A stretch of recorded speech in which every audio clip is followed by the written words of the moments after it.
Olha, e eu com muito prazer vou conversar neste momento com o jovem escritor e palestrante, é o Érico Metzner. Ele é uma figura já bastante conhecida a nível de Brasil, já esteve em vários programas nacionais, autor de 3 livros, embora com 15 anos de idade, né, com 11 anos já iniciou a sua trajetória como escritor, com 12 anos começou a palestrar, a fazer palestras, enfim, e até hoje faz muito sucesso, não só em Mato Grosso, mas também em todo o Brasil. Estou aqui com o livro Carta, né, que é um livro-jogo, assim denominado, de autoria do Érico. Também nós temos aqui outros 2 livros, Smart Sonho, e temos também o livro Como Conquistar Seu Próprio Dinheiro. É voltado para o público infantil. Érico, fala pra gente, com tão pouca idade e uma trajetória brilhante dessa, como que você iniciou sua trajetória de escritor tão jovem, 11 anos, não é muito cedo? Então, para começar, só como tudo começou sobre dinheiro, foi quando meus pais vieram negociar comigo para, ao invés de comprar as coisas que eu pedia, eles me davam dinheiro para eu comprar. E depois, quando eu comecei a ganhar esse dinheiro, eu comecei a criar estratégias. E com essas estratégias eu comprei um celular, um tablet, computador e várias coisas, com uns R$ 15 por semana. E a gente estava lá no Espetinho, numa quarta-feira, e a gente decidiu... Isso em Cuiabá? Isso em Cuiabá, lá na minha casa. A gente decidiu lá escrever um livro, assim, surgiu a ideia, né? E se escrever um livro para compartilhar essa sua experiência, essas suas estratégias, né? E se fazer isso? Na hora, tinha 11 anos, né? Eu fiquei assim, eu não consigo. Eu não consigo. Mas aí eles pegaram, eles me ajudaram, eles assim, me apoiaram, fizeram esforço para conseguir seguir com isso. Então, eu escrevia minhas histórias, eles me ajudavam lembrando essas histórias. E como que tinha que ser uma coisa mais profissional, né, um livro publicado, e eu tinha 11 anos na época, né, vamos lembrar disso, eu não tinha tanta experiência em escrever. Então minha mãe, que era já autora, acho que 2 livros, se não me engano, ela pegou o que eu escrevia e com as minhas palavras, mantendo tudo ainda, ela dava uma organizada mais, ela coordenava mais as coisas, assim. Então...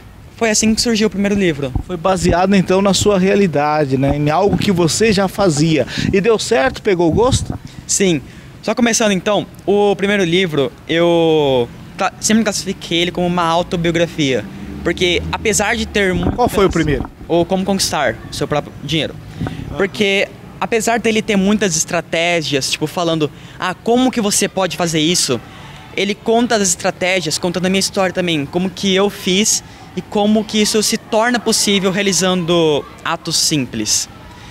E acabou pegando gosto, sim, porque eu vi que esse projeto, ele podia mudar a vida das pessoas, ele podia melhorar a situação que a pessoa estava. Então, quando eu comecei a palestrar sobre isso, eu comecei a ver uma mudança das pessoas, mas uma mudança positiva. Eu comecei a ver que eu podia inspirar as pessoas. E a partir daí eu comecei a seguir esse rumo, essa carreira. E eu acredito que com o meu projeto eu consigo mudar a vida dos jovens para melhor. Como é que foi sua primeira palestra? Foi aonde? Em Cuiabá mesmo? Onde foi? A minha primeira palestra, ela foi produzida por uma equipe. Porque a minha mãe já era palestrante, mas como tinha esse negócio de ser o escritor mais jovem de finanças do Brasil, a gente queria uma coisa mais profissional. Então, a primeira palestra que eu fiz foi a palestra para a própria equipe, para os funcionários de lá. Da Sicredi? Não, era... Não, infelizmente não foi a Sicredi que fez a palestra, foi uma equipe profissionalizada em fazer as palestras que chama ZF. Então a palestra foi lá e eu fiz para um público que, se eu não me engano, foi umas 20 ou 30 pessoas na minha primeira palestra. Quantos minutos durou e o conteúdo? Você teve conteúdo para fazê-la toda? Como é que você controlou o emocional?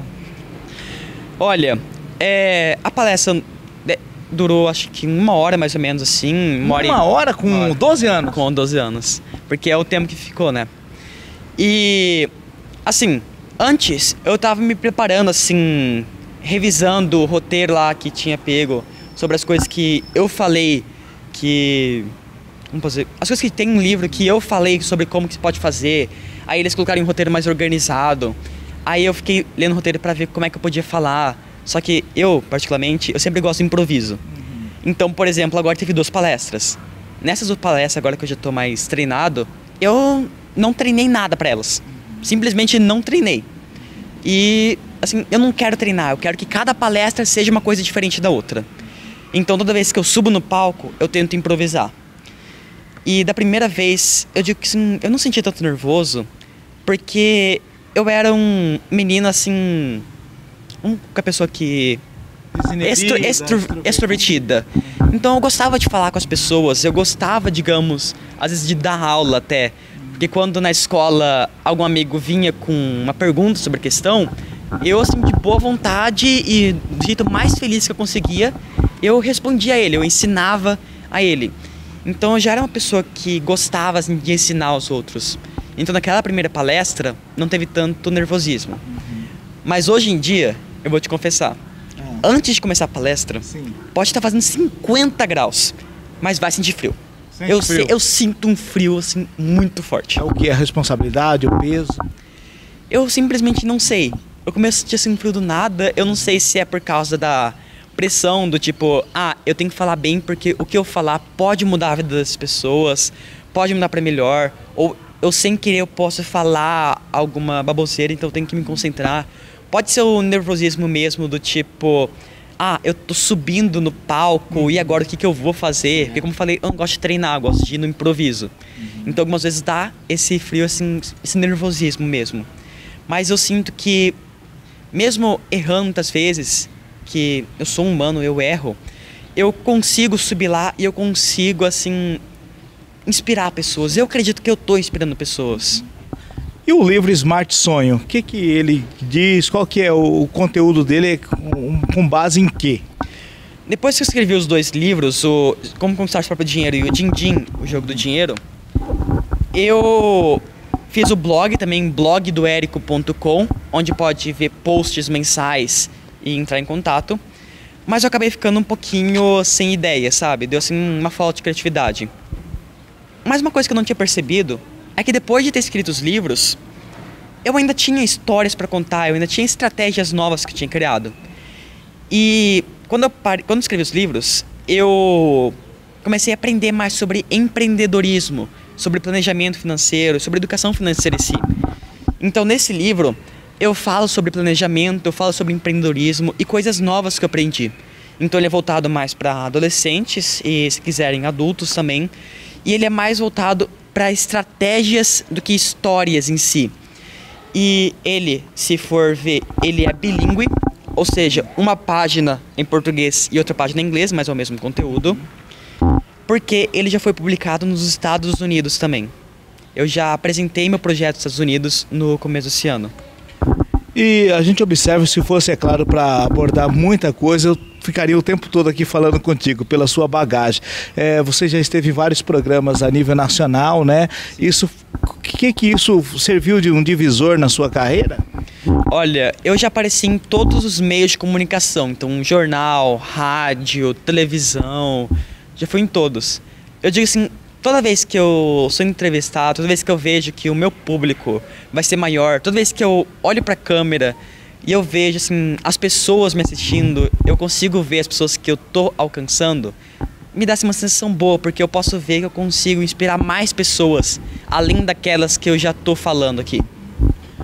Como adolescente, 15 anos apenas, começou ainda criança, há muitos jovens da sua idade que às vezes desistem de viver, que às vezes não tem sonhos, né? Fica com uma vida muito limitada. Com toda essa bagagem sua, qual a mensagem que você deixa a esses jovens? Bom, para esses jovens, a coisa mais preciosa que você pode ter é a vida, é a família e principalmente Deus. Normalmente, quando sempre coloco lá em casa, sempre em prioridade, Deus acima de tudo e família acima do dinheiro. Porque o dinheiro é importante, sim, a gente está numa sociedade que você precisa de dinheiro para conseguir comprar as coisas. Mas se for para ver, você troca trabalho, você troca esforço por coisas para você sobreviver, por comida ou por coisas para te deixarem feliz. Então o dinheiro acaba sendo mais uma troca. Mas muitas vezes pessoas verem essa felicidade, elas acabam se viciando. E elas querem sempre comprar, comprar e comprar mais.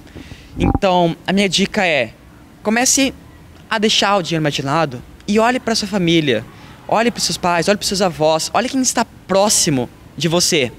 Porque eu tenho que afirmar, eles são mais importantes que todo o dinheiro do mundo.